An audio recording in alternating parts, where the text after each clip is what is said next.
Okay guys, so Steven here, Steven and Stephanie.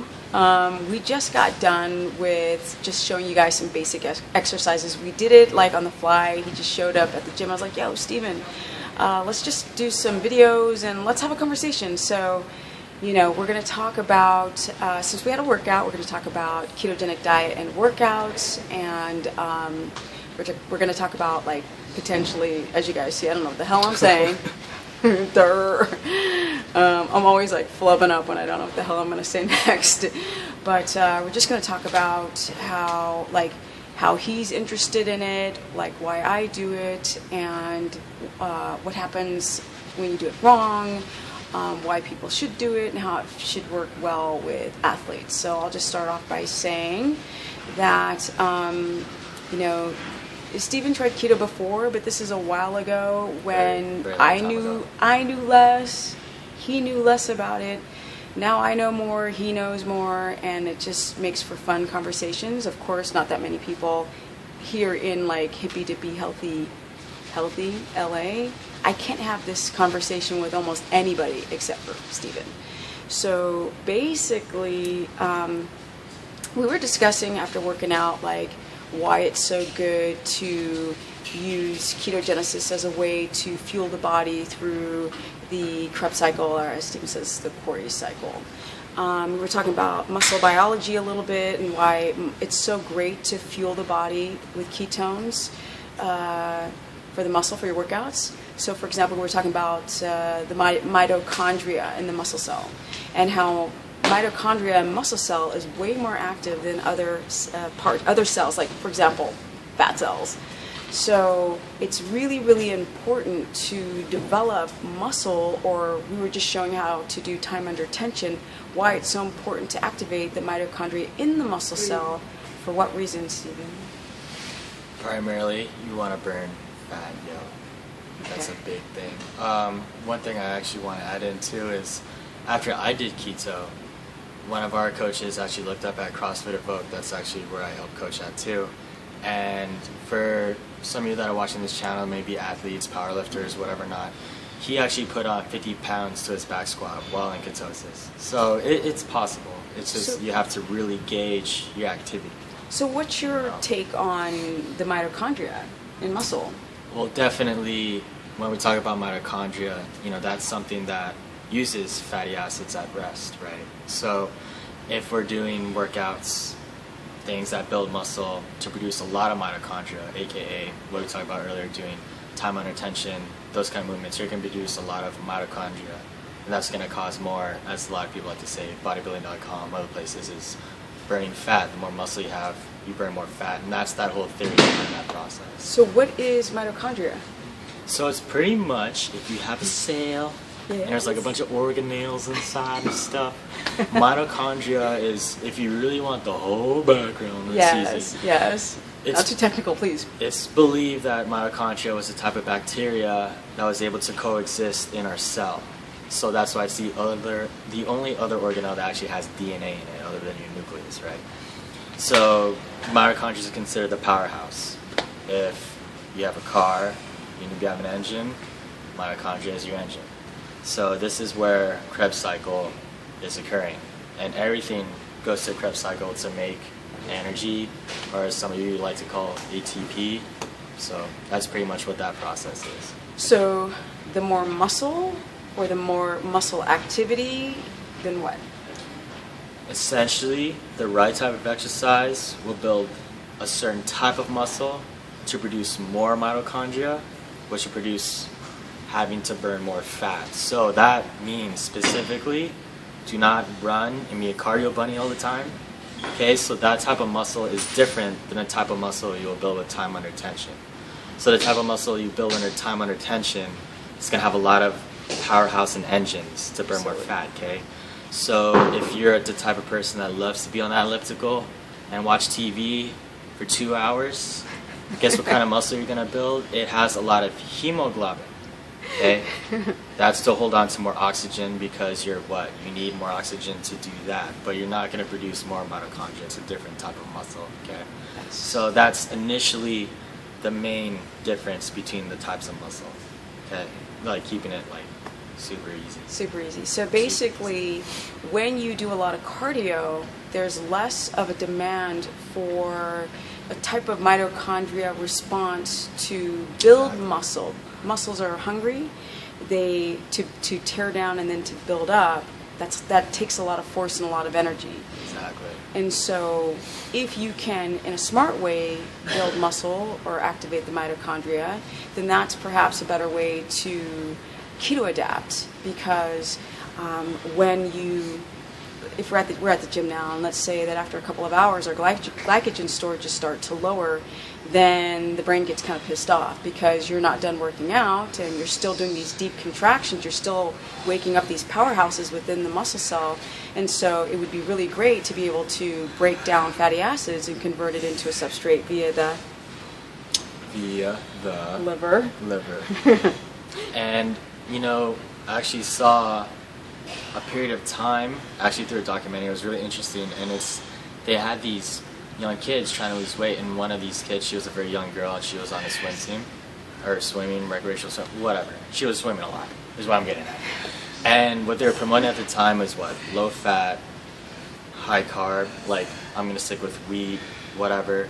So essentially what was happening is this girl was swimming a lot, and that primarily built the type of muscle that holds on to oxygen, has hemoglobin. It's not a lot of mitochondria, okay? So that mainly deals with aerobic, or in other words, using oxygen. So that's why you need more hemoglobin, right? So she was swimming a lot. The type of eating for breakfast would be whole grain cereal, orange juice. Leaky gut. Okay, so you have a lot of high carb foods, okay? So the worst combination you can have is a lot of cardio with low fat, high carb diet. Is not going to promote breaking down fat. I'm telling you that right now. For anyone that's trying to lose weight, that's the worst way to do it. And it's the most frustrating way to do it. And trust me, I've been into it. So. But it also doesn't make sense in the wild. You just wouldn't go, and then keep going, and then keep going, and keep going, and keep going, because you're going to burn through glycogen storages. And if you're living in the wild, you're not going to have access to high carbohydrate foods. And so these people really learned how to rest and digest and be able to utilize their body in the right timing. And we don't. A best example of that is, for example, when we talk about concentrations of food. One example was cocoa leaves are actually okay for you if you put them in tea. It's completely fine. It's natural. There's nothing wrong with it. When you make cocaine that's so highly concentrated, it's not good for you. Okay?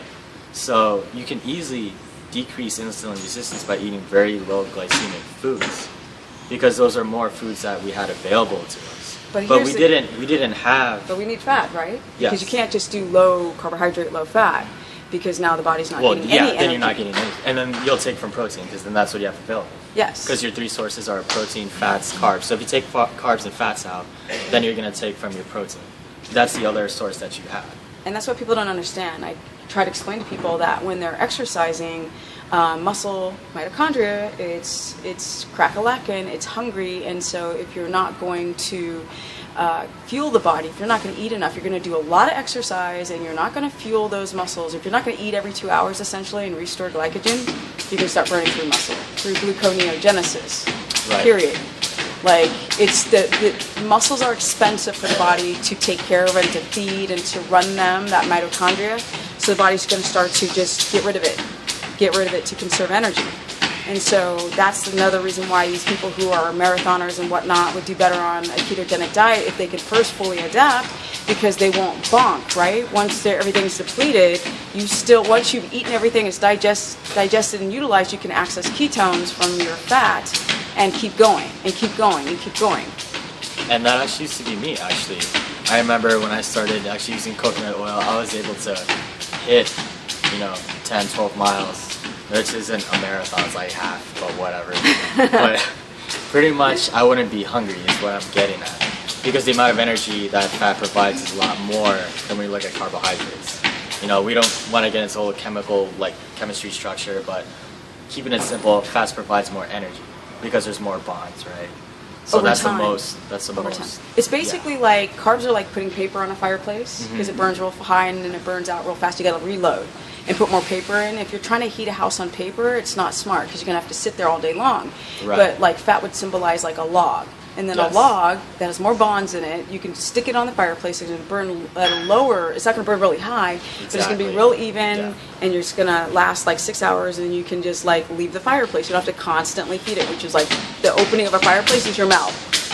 And You have to constantly feed it. that exactly relates to why, it's theoretically and through most traditional textbooks that it said mitochondria burns fat at rest, because it's like a big log that's being burned over time, so you're mainly using it at rest. And this is kind of pretty much ties into why you said earlier, time under tension, you don't want to get your heart rate really high. It's because if you get your heart rate really high, we're going to get a technical term, but over 90% of your VO2 max, in other words, just going, you're going to be using glucose because you have to. Exactly. Anaerobic respiration, or in other words, doing exercise where you have an insufficient amount of oxygen, requires you to use glucose. And then you'll use the Cori cycle, which uses the liver, which we talked about earlier when it had a brain fart. Exactly. So Exactly. that's pretty much what it's getting. Exactly. So why use ketone bodies? I guess it's what we've already described, but would you suggest athletes or CrossFitters to? Yeah, I think you Because have that's to. a big debate, by the way. It's a very It big is. debate It is. because CrossFitters are doing more like power movements, and they're doing things in repetitive movements in time. And wouldn't you need glucose for that, or could you use ketone bodies? Essentially, the body's really smart.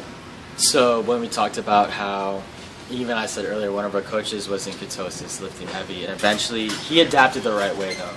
So in the beginning, he built into it. He would actually stay away from doing, so if you're a CrossFitter, he would stay away from workouts like Fran, Diane, really, really hypertrophic, anaerobic workouts. He stayed away from that in the beginning.